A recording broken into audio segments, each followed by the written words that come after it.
Hello, Coach. Good to have you here. We'll let you get things started. All right, guys. Had a really nice week of practice. Let's see here. Had a really nice week of practice. Guys are ready to go. Just talk to them about, hey, got to play this game like it's our last game. You never know when it's going to be your last game as a coach, as a player, for so many reasons. I mean, you look at the Steelers. They thought they're going to play this weekend, and obviously they're not. And it just lets you know how fragile the world is right now, and we're blessed to have the opportunity to go out and get number 4 in this week, and just got to continue to do the little details the right way. So, it should be a fun game. I think our kids are excited to get out there at Heinz again at noon and strap it up again. So, questions? Pat, obviously with what's going on in the NFL and the news with the Steelers, have you guys kind of used this as a reinforcement message to your players, like, hey, stay vigilant because we see how this can impact a lot of things going on right now? Yeah, we do that all the time, Chris. I mean, that's the name of the game, is keeping them updated, because I don't know if they see everything that's going on in life, whether it's something in Texas, something in Tennessee or Florida, wherever it is. But just, it's my job to make sure they're informed of what's going on and how fragile this whole thing is. It's just, it's one guy. You don't know how someone from Tennessee got it. All of a sudden 2 more guys come down with it today or, whenever. And it just spreads. So it just keeps them alert. I'm always constantly, it's constant, of just harping on the details, that we wash our hands, that we wear our masks, we're around people and keep our distances. And even when you do that, I'm sure Tennessee was doing that. Something happened. Somebody got into the bubble somehow, some way, that Friday night, that Thursday night, it's, Sunday night after the game, whatever it was. But it can happen that quickly. And you can go from being really good to, not very good. So. Pat, even the best job can be a job or be tough at sometimes. Has the ability to earn the right to play made football more enjoyable for you and your team? Have you enjoyed maybe some of the processes in the games more than you had in the past?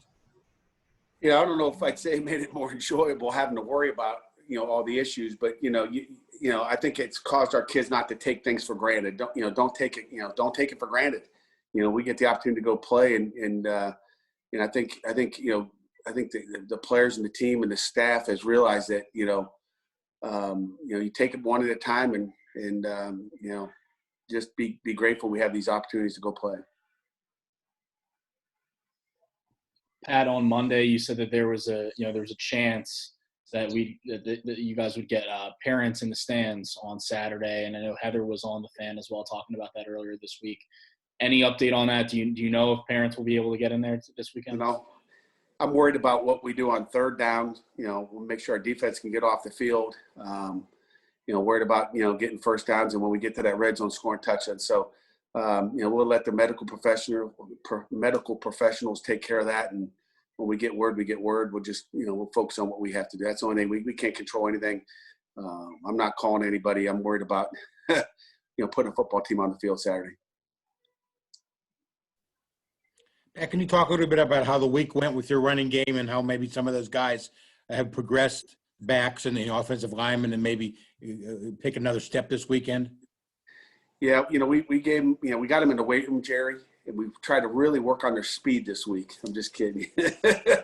We're trying to get them faster this week. No, we've had a good week. Vince Davis and Izzy are back there. Daniel Carter, I expect to be back and ready to roll as well. So, we'll just by committee, hand that ball up. But, I like where our run game's going. I've looked at a lot of self-scout about what we've done in the run game.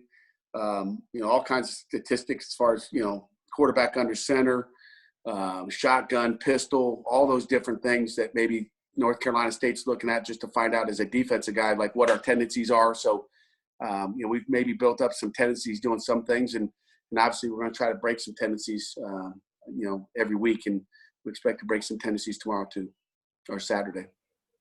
NC State has used 2 quarterbacks this season. Leary kind of took over that last game. Maybe what does he do well, and how do you have to attack him? Obviously he's a right-hander. They're both talented players, and it all depends on the day. You know how that anybody can have a good day and a bad day.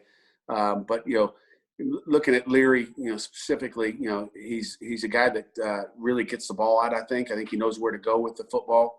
Obviously, he started games in the past for them last season. I think he's got a strong arm. I think he throws a nice deep ball.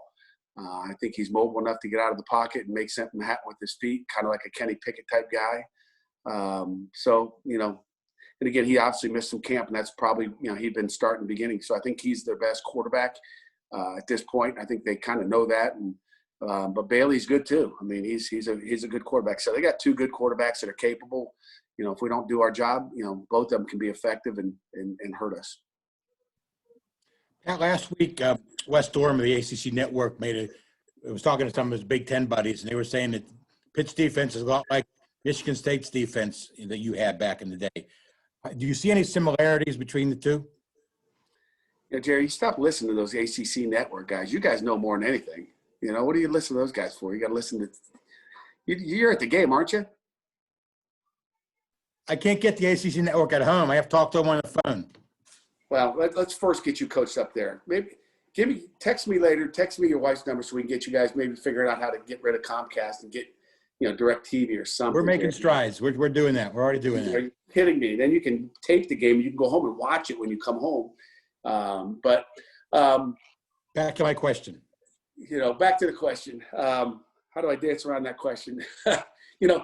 Probably the biggest. You can make plays, and I talk to our guys about details. I go back and watch our third down. We're still not as detailed as we need to. I'll tell you, like I told our team today and told our defense staff yesterday, I watched third down. I'm looking and saying, we're still not doing things great. I mean, the details are still not there.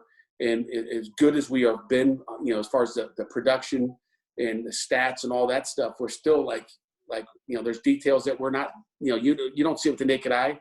And maybe our defense staff doesn't see it, but I see it when I watch it. And I just told these staff, I'm going to go watch all our third downs for the year, third medium, third long, and watch what we're doing well, what we're not doing well. And just, that's my job, is to go, just evaluate where we are. And I looked at it, it's like, hey, we're getting sacks, but, this isn't good enough. This isn't good enough. Just try to be more detailed. Our kids need to be more detailed, because sooner or later it's going to get you. But the defense is good, Jerry. Probably the biggest indicator, the biggest indicator against a really good Louisville offense that was explosive regardless of who they played for really the last year, I guess through 2019 and 20, was the 8 3-and-outs we had. I think we had 14 series, 8 3-and-outs. That's over half the time. And if there was one thing I remember about our Michigan State defenses, forget the run stats and all the rest of it.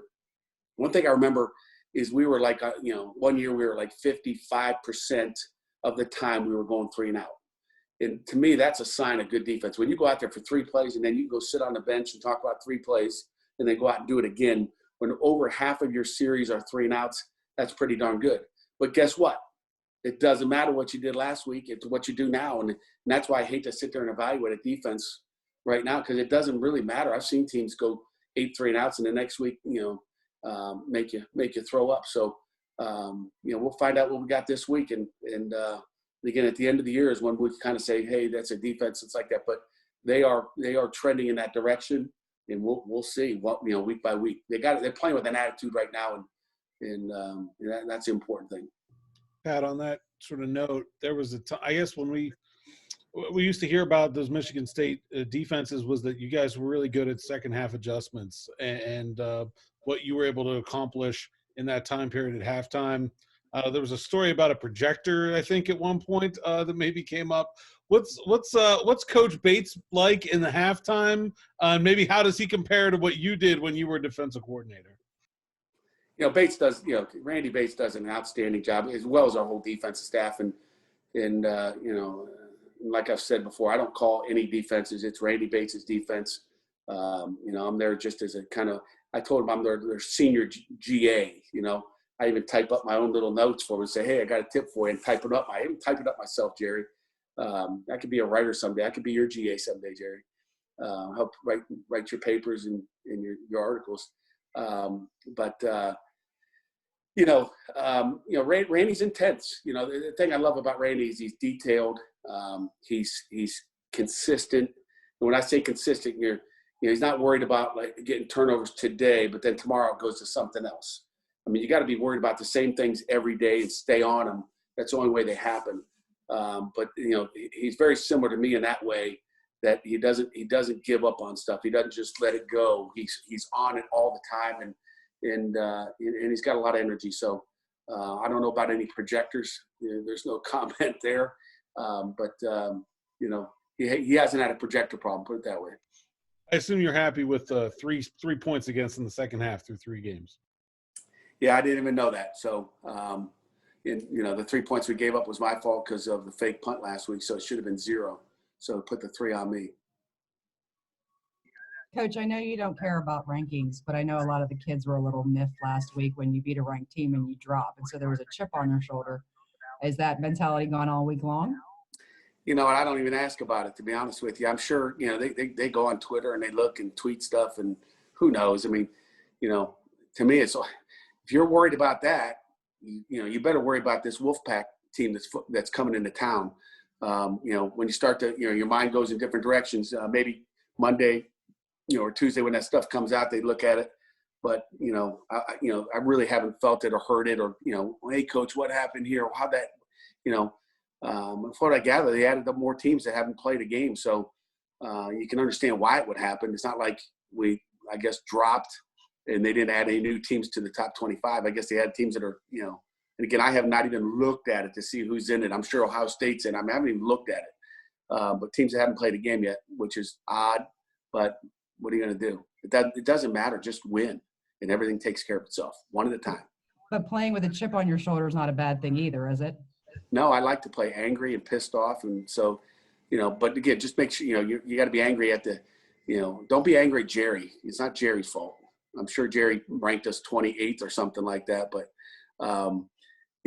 but be mad at the team you're going to line up across from. So I like to play with the chip, but it's like, where's the chip focused on? I mean, to me, this team's coming into our backyard. They're coming into Heinz Field, and they want to come take something away from you, and our kids got to come out and play like that. They shouldn't be playing for Jerry up there.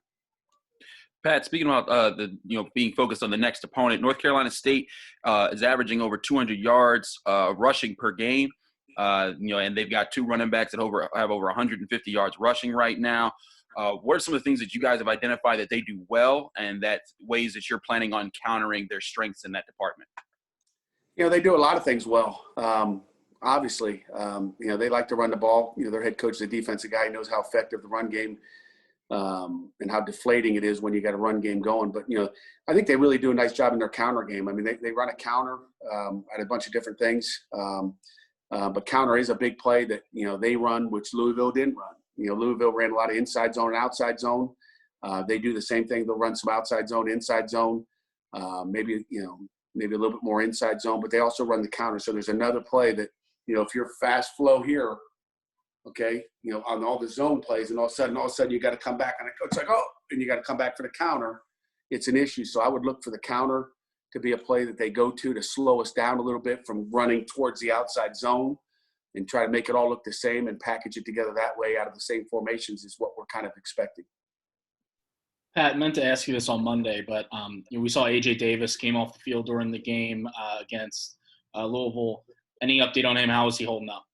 You're like the new Jerry DiPaolo Jr. That's what I'm going to call you. Again, AJ's, again, I'm not going to talk about it, but, he's a lot better right now than he was Saturday, put it that way. So we expect to have him back very, very, very soon. Maybe this weekend. Never know. With Eric Hallett out last week, Brandon Hill got to see a lot more action. Mm-hmm. What did you see from him in his first extended look? Brandon Hill is a football player. If I had to pick a guy that has a nonstop motor, it's Brandon Hill. He is physical. He's fun to coach. He's smart. He's going to be a future great safety here at Pitt, and he gets to play that star position on Delta. He'll back up Paris Ford right now. And we don't feel bad about putting him in on hash at any time, any place, because he's really special player. So he did a nice job in there on third down. Obviously, we had some success on third down, and obviously, if he doesn't do his part, there's a problem. So Brandon played well, and will continue to play well for us. That's a guy we never talk about is Brandon Hill for some reason. Like Brandon Hill is a football player. That guy's physical. He's tough. He's going to be a really good player for us. Any additional questions? If Any not, thoughts on the right tackle position with and I feel like another injury question here, but obviously Gabe left and he had some issues in the offseason with the surgery and all that kind of stuff. It might be a different deal, but yeah, Gabe practiced this week. It has nothing to do with his offseason shoulder surgery. So Gabe practiced this week and Gabe's ready to roll. So none of those injuries from last week are season ending at this point? No Jerry won. Nope. No season ender. Knock on wood. any final football questions? No? If not, well, as always, thanks for joining us on Thursday. Coach, thanks very much for your time, and we will look forward to seeing this crew on Saturday. Sounds great, guys. Enjoy. I'll see you after the game. Yeah, thank you.